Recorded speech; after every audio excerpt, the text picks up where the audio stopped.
신명기 23장 17절부터 25절까지 우리 한 절씩 교독하겠습니다. 신명기 23장 17절부터 25절까지입니다.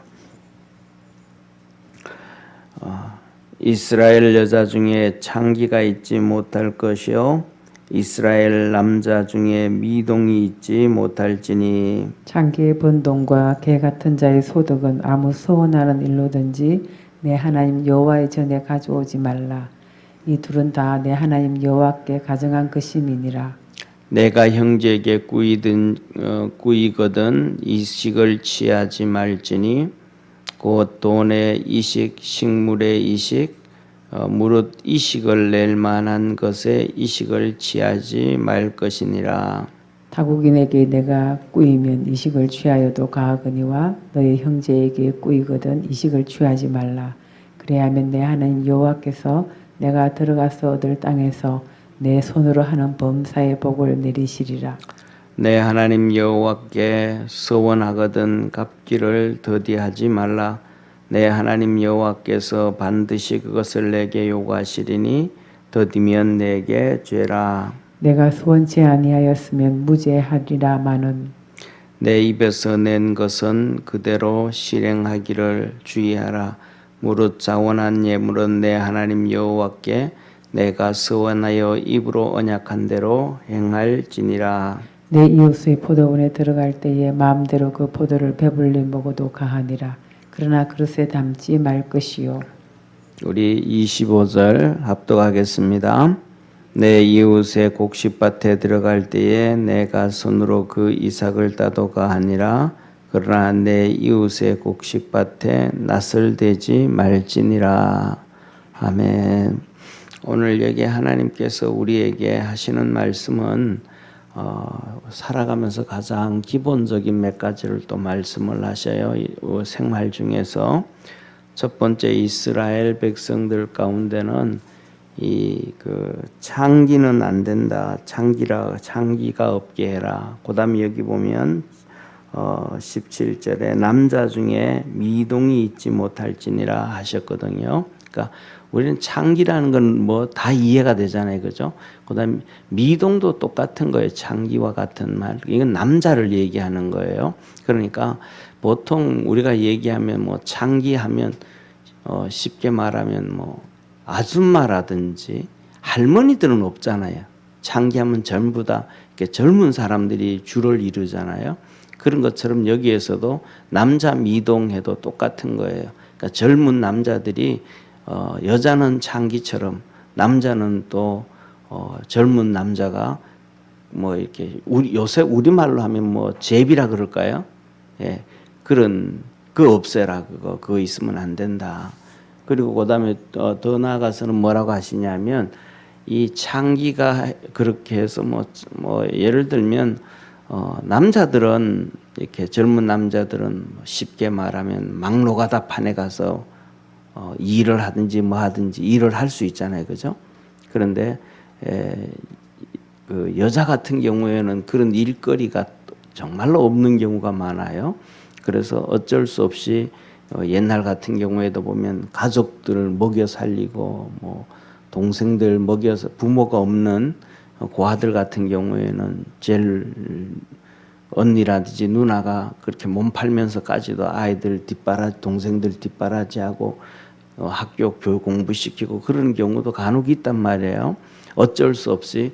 그런데 하나님은 그래도 그거는 안 된다. 그러면서 하시는 얘기가 그렇게 해서 남자든 여자든 돈을 번 것 가지고는 하나님 앞에 드리지 마라. 쉽게 말하면 죄 지은 것 가지고는 하나님 앞에 드리지 마라. 그 하나님이 기뻐하지 않는다. 그래서 신약에 보면 하나님께서 뭐냐면 도둑질을 하는 사람, 도둑질이나 뭐 이건 같은 거예요. 나쁜 짓을 해서 돈 버는 거는. 그러니까 도둑질을 하던 자도 하나님을 믿고 난 다음에는 이제는 도둑질 하지 말고 선한 일을 열심히 해서 선한 일을 해서 하나님을 섬기고 구제하고 살아갈 수 있는 길을 택해라. 그렇게 하나님이 말씀을 해 주시는 거예요. 그다음에 두 번째로는 뭐냐 하면 여기 보면 19절에 이렇게 말씀하셔요. 19절 20절에 보면 내가 형제에게 꾸이거든 이식을 취하지 말지니 형제에게 꾸이거든 이 말은 뭐냐면 돈을 형제한테 돈을 꾸이거든 꾸어주거든 돈을 꾸어주거든 이식 이자를 받지 말라 이 말 이자를 여기서도 얘기하는 것 형제 얘기할 때는 뭐 친형제 이거 얘기하는 게 아니고 이스라엘 백성 전체를 얘기하는 거예요. 이스라엘 백성 전체는 전부 다 이 야곱의 아들로 12형제잖아요. 배다른 형제들이 있지만 다 형제니까 이스라엘 백성 전체를 얘기하는 거예요. 그래서 이스라엘 백성들 너들끼리는 돈을 빌려주고 이자를 절대 받지 말아라. 이런 것들이 뭐냐 하면 지금도 이슬람도 그런 경우가 있어요. 이슬람 같은 경우에는 특히 이제 이란이 대표적인 경우가 대표적이고 그다음에 이슬람은 양대 산맥이 있어요. 그러니까 이슬람은 시아파와 수니파라 그래요. 그러니까 시아파와 수니파인데 우리말로 하면 그냥 그대로 시아파와 수니파. 그러니까 말이 수니가 좀 억양이 있어요. 시아가 좀 억양이 있어요. 시아가 좀 억양이 있어야죠. 순위는 순한 거잖아요. 그런 것처럼 이게 억양이 있어요. 시아가 뭐냐 하면 쉽게 말하면 이 이란을 중심으로 있는 그래서 전 세계 보면 테러 일어나고 막 그런 거 있잖아요. 그죠? 테러 있고 막 이런 것들이 전부 시아파예요. 이슬람 이란 계통이에요. 이란의 지배를 받고 이렇게 하는 그다음에 순위 하니까 착하잖아요. 착한 것처럼 느끼잖아요. 순한 것처럼. 그 순위는 사우디 중심으로 있는 거예요. 사우디 중심으로 해가지고 그거는 수니파들은 주로 테러 같은 거 이런 거 잘 안 해요. 예, 그런데 이 이슬람이 쉽게 지난번에 말씀드렸던 것처럼 마호멧을 통해서 만들어진 종교라 그랬잖아요. 마호멧이 한 650년쯤 이렇게 이제 이슬람을 만들기 시작하고 그렇게 했거든. 650년. 그러니까 예수님 십자가에 죽고 난 다음에 한 650년, 700년이 지난 다음에 만들어진 정치적이고 종교적 이단이라고 얘기했던 것처럼 그런 거예요. 그래가지고 이 사람들은 자기들에게 있는 쉽게 말하면 석유가 다 나잖아요. 이란도 엄청나게 석유 나고 사우디 전체 석유 나고 하니까 이 석유 판 돈 가지고 예를 들면 다른 나라를 이렇게 돈을 빌려주는데 그것을 이런 것처럼 이렇게 저금리로 빌려줘요. 그래서 이렇게 자기들의 그 뭐라 그럴까 영향권 안에 두는 거예요. 예, 그런 경우가 많아요. 그래서 우리나라 같은 경우에도 이제 그 전에도 그랬지만 박근혜 대통령 같은 경우에는 박근혜 대통령 때죠. 그때 이제 전라도의 힐렐 문화, 힐렐 헬랄인가 그거 이제 식품 이슬람 식품 공장 만들고 뭐하고 한다 그러면서 전라도에 저금리로 가져온다고 막 시끄럽고 문제가 많았거든요. 그래서 우리 기독교에서 반대하고 막 그랬는데 여기에서 이제 금리 문제, 이자 문제 할 때 이슬람은 그런 것을 통해 가지고 이 가난한 나라, 있는 나라들을 이렇게 자기들 손 아래로 집어넣고 이슬람 문화권으로 만들어가는 이런 경영강이 있는데 하나님께서 이스라엘 백성들에게 말씀하시기를 형제들끼리는 그러니까 이스라엘 백성들끼리는 절대로 이자를 받고 하지 말아라. 그렇게 얘기해요. 그리고 그다음에 이제 20절에 보면 타국인은 이자를 받아도 된다. 타국인은 그러니까 같이 이스라엘 백성들은 우리의 문화하고 다르다 그랬잖아요. 항상요. 이스라엘 백성들은 그 안에 가나안의 7족속들이 다 살아가고 나라들이 있으니까 그들을 다 죽이지를 않았으니까 그냥 같이 이방인들과 어울려 사니까 그렇게 어울려 살면서도 요새로 말하면 뭐랄까 미국하고 비슷하다 그렇게 생각하면 되는 거예요. 미국은 뭐 전 세계 사람들 다 들어와서 살잖아요, 그죠? 백인들도 살고 흑인들도 살고 뭐 아시아 사람들도 살고 다 이렇게 사는데 그 안에 들어가서 살면서도 쉽게 말하면 한국 사람들끼리는 돈 주고 받으면서 이자 받지 말아라 이렇게 말씀하시는 것과 같은 거예요. 그런데 이제 외국 사람들한테 돈 빌려준다 그러면 일본 사람이나 뭐 중국 사람이나 뭐 미국 사람이나 뭐 다른 나라 사람들한테 돈 빌려줄 때는 이자를 받아라 그러는 거예요. 그러니까 이제 이런 부분들은 오늘날 우리가 살아가면서 요새는 뭐 그런 말씀 많이 안 하지만 요새는 뭐냐면 은행 제도가 참 잘 되어 있잖아요, 그죠? 은행을 제도가 잘 되어 있으니까 신용 통해 가지고도 뭐 대출을 받을 수 있고 더 나가서는 카드 같은 걸로 해가지고도 기본 얼마씩은 이렇게 이렇게 뭐라 그럴까 현금 인출할 수 있잖아요, 그죠? 빌릴 수 있고 또 이자 내고 이렇게 하니까 괜찮은데 옛날 같은 경우는 우리나라가 그렇게 은행에서 돈을 빌릴 수 있는 것이 없었어요. 은행에서 빌린다 그러면 첫째로는 뭐라 그럴까 자기 땅이든지 집이든지 꼭 담보가 있어야만 은행 돈을 빌릴 수가 있었고 그다음에 두 번째로는 또 사업을 한다 그래도 보증을 몇 명을 세워야 되고 하는 은행 돈을 전혀 빌리기가 정말 힘들었고 또 빌린다 그래도 이자가 정말로 비쌌거든요.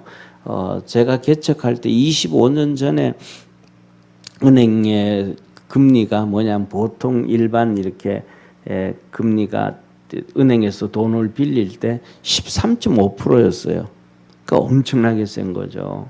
13.5% 정도 우리가 25년 전에 개척할 때 은행에 돈 빌린다면 13.5% 정도 됐는데 IMF 터졌을 때는 37%까지 올라갔거든요. 은행 이자가. 그러니까 정말로 비싼 거예요.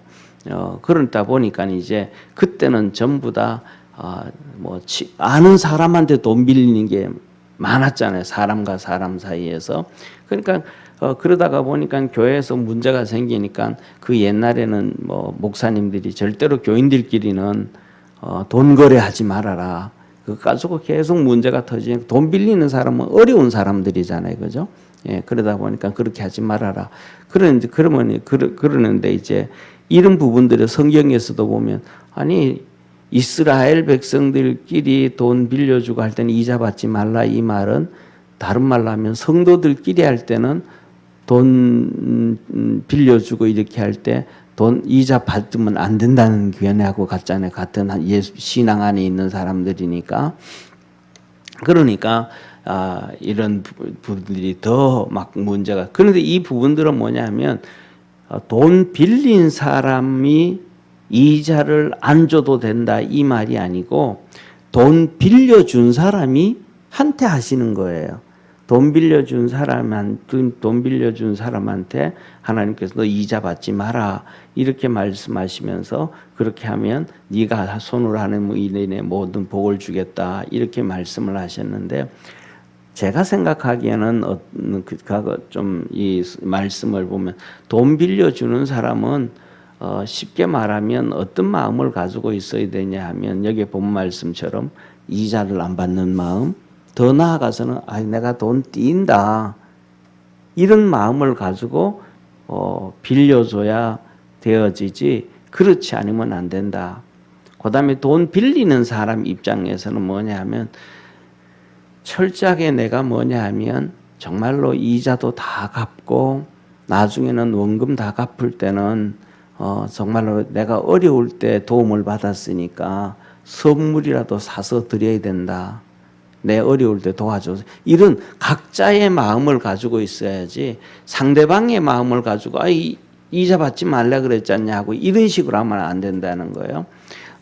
제가 친구 목사님이 이제 개척을 했는데 벌써 한 20-30년 전이죠. 개척해가지고 막 그냥 정말로 어려움에 있었어요. 정말로 어려움인데 돈이 한 3,500만 원이 필요한 거예요. 그때 30년 전에 3,500은 큰 돈이잖아요. 3,500이 필요해가지고 돈을 구하려고 여기저기 막 뛰어다니고 막 그래도 돈을 구할 수가 없는 거예요. 돈이 3,500이 필요해야 되는데, 그런데 이제 목사님이 섬겼던 교회가 있어요. 섬겼던 교회 사모님이 정말로 그냥 뭐 이렇게 기도로 평생을 사시는 분이에요. 잠도 거의 뭐 밤에 이렇게 하루에 잠을 한 뭐 2-3시간 정도 자고 밤새도록 교회에서 철야기도 하고 새벽기도 하시고 집에 들어가서 잠깐 이렇게 2-3시간 주무시고 또 그렇게 기도를 하고 사시는 사모님이신데, 이 사모님이 이렇게 그렇게 기도하고 잠깐 이렇게 눈을 붙이면 같이 그 교회 섬겼던 그 목사님이 자꾸 나타나는 거예요. 그래가지고 남편 목사님한테 우리 교회 그 사역하던 목사님이 개척해가지고 있는데 요새 어떻게 지내는지 한번 알아보라고 남편한테 목사님한테 그렇게 얘기한 거예요. 그러니까 이 목사님이 담임 목사님이 있다가 이제 자기 교회에 있었던 후배 목사잖아요. 전화를 해가지고 요새 개척해가지고 그런데 어떻게 지내냐고 뭐 하냐고 그러면서 이렇게 물으니까 요새 목사님 제가 뭐라 그럴까 돈 구하러 다니는데 정신 없습니다. 이렇게 사실대로 지나니까 얘기를 한 거예요. 그랬더니 이 목사님이 전화로 그냥 빨리 와 그랬거든요. 그래서 빨리 와 해가지고 3,500만 원을 이렇게 빌려줬어요. 근데 그 3,500만이 빌려진 것도 어떻게 빌려졌냐 하면 기가 막힌 사실이 목사님 딸이 이 학원을 하려고 그랬다든가 뭐 하려고 일을 하려고 아버지한테 아빠 내 이거 하려고 하니까 돈 좀 만들어 달라고 그래가지고 은행에서 3,500만 원을 빌려온 거예요. 빌려왔는데 일주일이 지났는데 일주일 정도 지났는데 딸이 있다가 아빠 나 그거 안 할래 그러더래요. 그랬는데 이 목사님이 그래도 좀 한 달 정도는 있어 보자. 저 딸이 또 언제 마음 바뀌어가지고 또 한다고 또 그러면 안 되니까 이 돈 가지고 있자 하고 가지고 있었던 돈인 거예요. 그런데 이 딱 3,500이 떨어진 거예요. 그래가지고 오라고 그래가지고 그걸 주면서 하는 얘기가 너 이자 꼭 은행에 잘 갚아라 그러면서 이렇게 준 거예요. 그러니까 이 개척한 목사님이 얼마나 진짜 숨통이 트인 거예요. 그래가지고 3년 동안 이자를 다 은행에 갚고 그다음에 저축을 해가지고 정말로 먹는 거 안 먹는 거 그렇게 해가지고 아껴가지고 3,500만 원을 이제 들고 가져가면서 이 목사님이 그 어려운 가운데 개척교회 해가지고 힘들면서도 봉투를 2개 가져간 거예요.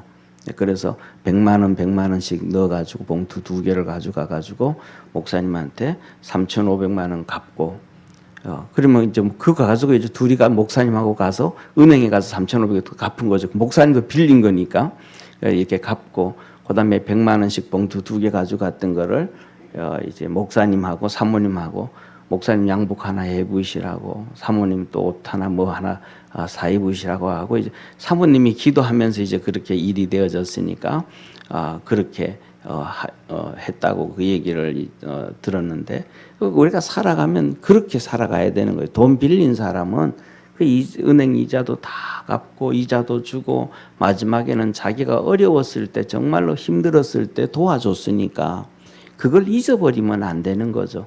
그런데 이렇게 잘못 이렇게 생각하면 안 된다. 그래서 하나님께서 누구에게 주시는 말씀인가? 이자를 받지 말라 그랬던 것에 대한 것도 그건 그 돈 빌려준 사람한테 한 것이지 돈을 빌린 사람한테 한 것이 아니니까 빌린 사람이 당신은 내 성경에 이자 받지 말라 그러니까 이자 받지 말아라 그렇게 하면 안 된다는 거예요. 그거는 그 사람한테 하신 말씀이 아니니까 그러니까 자기한테 한 말을 귀담아 들을 수 있는 우리 축복의 성도가 되어지기를 바랍니다. 그래서 하나님이 자기에게 하신 말씀을 귀담아 듣고 순종해 갈 때 하나님 앞에서 복을 받는 거예요. 예. 그래서 하나님이 하신 말, 자기한테 하신 말씀에 다른 사람한테는 상관없고 다른 사람은 이자를 받지 말라 그러든 뭐 하라 그러든지 어떻게 하든지 아무 생각하지 말고 하나님 앞에서 자기에게 주신 말씀. 그래서 제가 그런 얘기를 해요. 친구들한테 주위에 있는 사람들도 야, 그 친구 누구가 야, 돈 빌려달라고 그러는데 야, 어떻게 하면 좋으냐 그러면 너는 돈 있냐 그러면 나도 그래 별로 없어. 여유가 없는데 빌려달라 그러니까 참 힘들어 이러는 경우가 있다. 그러면 야, 너도 없는데 남한테 빌려서 해줄 수는 없잖냐. 그럼 네가 있는 것 가지고 예를 들어서 뭐 100만 원을 빌려달라 건다 그러면 네가 여유가 없으면 10만 원 여유 있으면 그냥 10만 원 주는 걸로 하고 그냥 끝내라. 주는 걸로 하고. 그래서 뭐냐면 그냥 믿음의 사람들은 빌려줄 때 못 받는다 하고 그냥 주고 해야 하나님 앞에서도 우리가 시험 들지 아니하지. 내가 주고 이자도 받고 뭐도 하고 이 마음을 가지면 안 되고, 또 빌리는 사람은 내가 철저하게 다 주고 나중에 선물도 좀 해주고 감사의 표시, 선물이라는 게 감사의 표시잖아요, 그죠? 감사의 표시도 형편대로 하고 이 마음 각자가 하나님께서 하시는 그 마음을 그 믿음의 말씀을 이렇게 따라갈 수 있는 우리 축복의 성도가 되기를 축원합니다. 그러니까 이거는 뭐냐면 돈의 문제뿐만 아니라 어떠한 모든 문제에 대해서도 똑같아야 된다 이런 말씀입니다. 그 다음에 세 번째로는 하나님께서 뭐라고 하냐면 서원에 대해서 말씀하셔요. 이 서원은 한마디로 말하면 뭐냐 하면 이렇게 하나님이 이렇게 서원은 하나님 앞에 빨리 갚아라. 늦게 갚으면 더디 갚으면 하나님 앞에 죄가 되어진다. 그러나 서원을 하지 아니하면 죄는 안 된다. 그러나 입으로 한 것은 꼭 갚아라. 이렇게 하나님 말씀하시거든요. 그러면 우리 예를 들면 우리 믿음의 사람들이 우리는 사람은 전부 자기 중심적으로 좀 약은 사람들이잖아요. 장깨가 많고 약은 사람들이니까 그럼 하나님 앞에 서원 안 하고 살면 되지 뭐. 그러면 죄가 아니니까 그러잖아요. 그러면 서원 안 하고 살면 죄는 아니라 그러지만 하나님의 은혜를 무시하고 사는 거예요. 그러니까 죄는 아니지만은 쉽게 말하면 이런 거 있잖아요. 사람 살아가면서 어떤 사람은 뭐 주는 거 없이 미운 사람이 있고 어떤 사람은 다 주고도 이쁜 사람이 있잖아요. 그런 것처럼 그렇게 서원도 안 하고 하나님 앞에 감사가 없으면 쉽게 말하면 하나님이 별로 안 좋아하시는 거예요. 주는 거 없이 미워진다는 것과 같은. 그래서 성경에서도 보면 하나님께서 감사로 제사들을 드리는 자를 하나님은 기뻐하시고 그에게 복을 주신다. 이게 뭐냐 하면 하나님이 주신 은혜에 감사하는 거거든요. 그러니까 여기서 서원은 뭐냐 하면 서원은 그냥 어느 날 갑자기 가만히 있다가 내가 하나님 앞에 뭐 이렇게 서원하고 살아야지. 서원이라는 게 큰 거 작은 거 아니잖아요. 그죠? 예를 들면 나도 이번 주에 뭐 새벽 예배 좀 나가야 되겠다. 아니면 또 헌금도 내가 옛날에 우리 이제 80년대 70년대 우리 선배 성도들 같은 경우에는 헌금 종류가 정말로 많았거든요. 지금 우리는 단순해졌지만 그때 우리 성도들은 보면 뭐 월정 헌금, 주정 헌금부터 시작해서 그러니까 주일 헌금은 주일 헌금이고 주정 헌금이 또 있는 거예요. 그건 뭐냐면 가난한데도 매 주일마다 나는 하나님 앞에 이만침씩 드리겠다. 뭐 10,000원 드리겠다. 매 주일마다 10,000원 드리겠다. 그러면 그게 주정 헌금이에요. 매주마다 정해 놓는 것. 그다음에 그때는 이제 월삭이라는 예배도 안 드렸지만 월정 헌금을 든 거 매월마다 내가 얼마씩 드리겠다 이런 것들이 있었단 말이에요.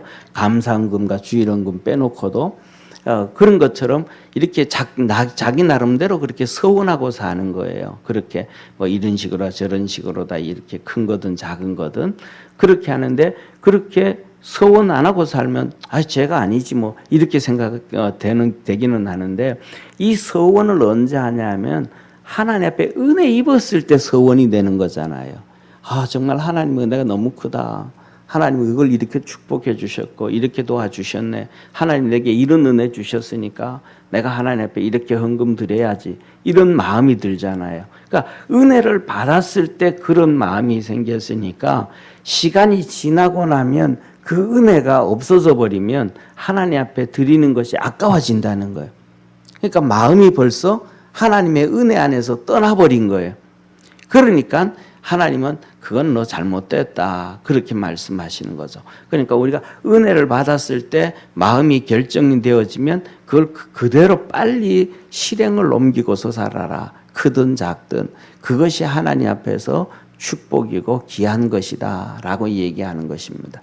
그 다음에 마지막으로는 우리 이제 사람과의 관계에서 이렇게 남의 포도원에 간다든지 남의 밭에 들어간다든지 쉽게 말하면 이렇게 보면 돼요. 일하러 가면 돼. 그냥 남의 밭에 들어가고 그냥 남의 포도원에 들어가서 막 따먹고 하면 안 되고 일하러 예를 쉽게 말하면 일하러 갔을 때 그죠? 그 집에 가서 일하러 갔을 때 그 집에 있는 포도원이라든지 일하러 가는 사람들은 거의 다 가난한 사람들이잖아요. 자기 땅이 많고 자기 포도원이 많고 자기 농토가 많으면 남의 집에 일하러 안 가잖아요. 예를 들면 뭐라 그럴까 저희 시골에서도 있을 때 이렇게 보면 논이 많은 사람들, 논이 좀 있는 사람들은 절대로 논밭에 들어가서 모심기 안 합니다. 그냥 일꾼 써서 이제 모심기 하고 그냥 이렇게 모심기 할 때도 이 논두렁에 앉아가지고 일 잘하나 못하나 어떻게 하나 이렇게 관리하고 이건 이렇게 하세요, 이건 이렇게 하세요. 주인은 그러지 밭에 들어가서 잘 안 하거든요. 그런 것처럼 일꾼으로 오는 사람들은 논밭이 있어도 자기 텃밭 조그만하게 있고 이런 사람들이 오니까 가난한 사람들이니까 그들이 포도원에 오든지 아니면 무슨 밭에 와가지고도 그 와가지고 포도를 따먹는 것도 괜찮다. 일하면서 포도를 따먹는 거는 얼마든지 따먹고 그다음에 밭에 와가지고 예를 들어서 뭐 이 콩을 따먹는다든지 뭐 이렇게 하는 거는 얼마든지 먹어라. 그러나 단 포도를 딸 때 주머니에 집어넣는다든지 바구니에 담는다든지 이거는 안 된다. 그다음에 곡식 같은 거 와가지고도 배고프다고 해가지고 이렇게 뭐 예를 들면 똑같은 거요 오이 같은 것도 따먹지만은 와서 따먹는 건 얼마든지 일하면서 따먹어라. 그렇게 따가지고 주머니에 넣고 막 이렇게 싸가지고 가고 이거는 절대로 안 된다. 그거는 주머니에 넣고 싸가지고 가는 거는 도둑질이다. 그러나 배가 고프고 그다음에 자기들 집에서 먹을 것이 없으니까 먹는 것은 괜찮다. 예, 그래서 이런 문화들이 이제 이렇게 하면 이 서양에서는 미국 같은 문화에서는 이런 것들이 정말로 있어요. 미국에도 우리나라도 체리가 비싸잖아요, 그죠? 그런데 미국에서도 체리가 보통 이제 6월 달에 나오고 미국은 이제 기후가 좀 뭐 나라마다 기후가 좀 달라서 이제 6월 달쯤 체리가 나오거든요. 아마 제가 생각하기에는 지금 나오는 체리들은 아마 이 남미에서 나오는 지금 체리가 아닌가 지금쯤은 그런 생각이 들어 자세히는 모르겠는데요. 6월 달에 이제 체리가 이렇게 나오는데 이렇게 미국 같은 경우에는 이렇게 운전해 가다가 보면 길거리에 주인 없는 자판기대가 많아요. 우리나라처럼 이렇게 비슷하게 이렇게 뭐 천막처럼 이렇게 쳐놓고 아니면 그 밑에다가 이제 과일이 막 쫙 있어요. 이렇게 모아놓고 과일을 놔두고 그 옆에다가 조그만한 박스 놔두고 자기 농사 지은 사람들이 거기에 갖다 놓고 이제 지나가던 차 타고 지나가던 사람들이 와서 사가지고 가는 거예요. 이렇게 보면 이거는 이렇게 밑에 써놨잖아. 이거는 몇 달, 1불, 2불 뭐 이렇게 써놓으면 그거 가져가고 통에다 돈 넣고 이렇게 가는 거거든요. 또 그러다가 이제 주말 같은 데는 우리나라도 이제 그런 거 많이 하죠. 우리 최홍기 장로님도 시골에 있을 때 밤 농장 하면서 이렇게 경험하게 하는 거 있잖아요. 그죠? 체험 경험하는 거. 그런 것들을 하는 것처럼 주말에 농장을 이렇게 오픈을 하거든요. 그러면 차 타고 가다 농장 오픈했네. 체리 농장 오픈했네. 야, 우리 가서 체리 좀 사가지고 가자. 그러면 이제 마트에서 사는 것보다는 좀 많이 좀 싸거든요. 그러면 이제 들어가서 이제 그 농장에 가서 체리를 사가지고 옵니다. 그런데 농장에 가서 체리를 사가지고 오는데 농장에 가서 농장 주인들이 이렇게 체리만 지금 1달러, 뭐 2달러, 3달러씩 파는데 그 농장에 가서 체리를 따먹는 거는 공짜입니다.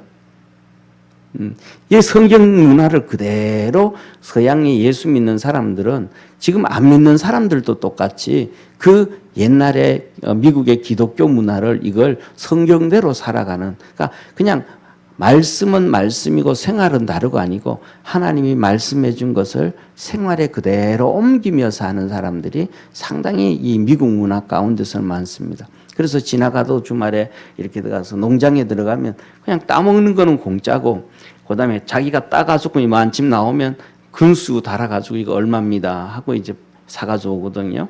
이런 것들 비슷합니다. 그래서 보면 또 이렇게 1월, 2월 달 되면요. 1월, 2월 달 되면 오렌지 있잖아요. 그죠? 오렌지를 또 우리나라에 이렇게 마트에 가면 카트 있잖아요. 구루마, 장보기 하는 구루마. 거기에다가 막 오렌지를 잔뜩 이렇게 실어가지고 길거리에 와서 파는 사람들이 있습니다. 이 사람들은 뭐냐면 농장에 가가지고 일하고 그다음에 농장에서 이렇게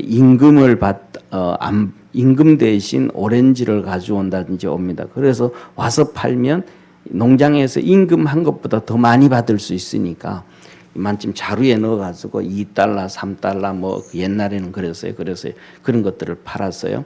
예, 그런 것처럼 아직도 그렇게 성경에서 말씀하신 것처럼 그렇게 살아갑니다. 이 말씀들이 이렇게 우리가 비춰볼 때 하나님이 말씀하신 대로 생활 삶을 이렇게 하면 정말 사람 사는 것 같고 정감이 있고 행복해질 수 있다라는 것을 볼 수 있습니다. 그래서 우리 모두가 각자가 하나님께서 하시는 말씀을 보면서 우리의 삶에 어떻게 적용하고 살 것인가, 어떻게 순종하고 살 것인가, 그렇게 하나님의 말씀대로 살아갈 수 있는 우리 축복의 성도가 되기를 축원합니다. 기도드리겠습니다. 전능하신 하나님 아버지, 하나님께서 하나님이 하신 말씀대로 그렇게 살면 하나님이 오늘 이렇게 20절에 말씀합니다. 그리하면 내 하나님 여호와께서 내가 들어가서 얻을 땅에서 내 손으로 하는 범사의 복을 내리시리라 하셨습니다. 하나님의 말씀에 순종하고 그렇게 살아가면 모든 일에 하나님께서 복을 주신다 하셨습니다. 우리 모든 믿음의 성도들이 그렇게 믿음으로 살아서 하나님 앞에 복을 받고 사는 우리 축복의 성도들 되게 하시고, 그래서 삶 속에 하나님의 은혜와 하나님의 축복과 풍성한 삶이 있게 하여 주옵소서. 이 새벽에도 하나님 앞에 엎드려 간구하고 기도할 때에 하나님께서 함께 하셔서 마음의 평강 주시고 삶의 형통함 주시고 성령으로 풍성한 은혜 더하여 주옵시고 악한 것들이 틈타지 않도록 도와 주옵소서. 구원하신 예수님의 이름으로 기도드립니다. 아멘. 하늘에 계신 우리 아버지여, 이름이 거룩히 여김을 받으시오며 나라의 임하옵시며 뜻이 하늘에서 이룬 것 같이 땅에서도 이루어지리이다. 오늘날 우리에게 일용할 양식을 주옵시고 우리가 우리에게 죄진 자를 사하여 준 것 같이 우리 죄를 사하여 주옵시고 우리를 시험에 들게 하지 마옵시고 다만 악에서 구하옵소서. 대개 나라와 권세와 영광이 아버지께 영원히 있사옵나이다. 아멘.